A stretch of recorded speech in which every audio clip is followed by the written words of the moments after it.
நாகை மாவட்டம் வேதாரண்யம் சுற்றுவட்டார பகுதிகளில் மழை பெய்து வரும் நிலையில் விளைநிலங்களும் பாதிக்கப்பட்டிருக்கிறது. இது தொடர்பான கூடுதல் தகவல்களோடு இணைக்கிறார் செய்தியாளர் ராஜாஜி. ராஜாஜி, தற்போது நாகை மாவட்டத்தில் எவ்வளவு சென்டிமீட்டர் மழை பதிவாகியுள்ளது? எவ்வளவு ஏக்கர் பரப்பளவிலான விளைநிலங்கள் பாதிக்கப்பட்டிருக்கிறது? முழு விவரங்கள் என்ன?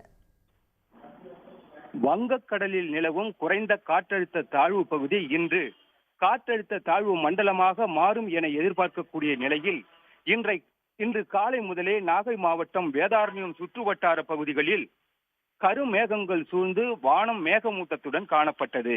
இதனால் வேதாரண்யம், தலைஞாயிறு, துளசியாப்பட்டினம், செட்டிப்புலம், கரியாப்பட்டினம், கோடியக்கரை, மருதூர், திருக்குவளை கட்டளை, புஷ்பவனம் உள்ளிட்ட சுற்றுவட்டார பகுதிகளில் கனமழை கொட்டி தீர்த்தது. இந்த மழையால் நீர்நிலைகள் நிரம்ப தொடங்கியுள்ளன. வேதாரண்யம் ஒன்றியத்தில் 50,000 ஏக்கர் சாகுபடி செய்யப்பட்டுள்ள சம்பா சாகுபடிக்கு இந்த மழையானது ஏற்றதாக அமைந்துள்ளது. ஆனால் தலைஞாயிறு ஒன்றியத்தில் 16,000 ஏக்கரில் சாகுபடி செய்யப்பட்டுள்ள சம்பா சாகுபடியானது கடந்த 2 நாட்களாக தொடர்ந்து பெய்து வரும் கனமழையால் இளம் நெற்பயிர்கள் மூழ்கத் தொடங்கியுள்ளன.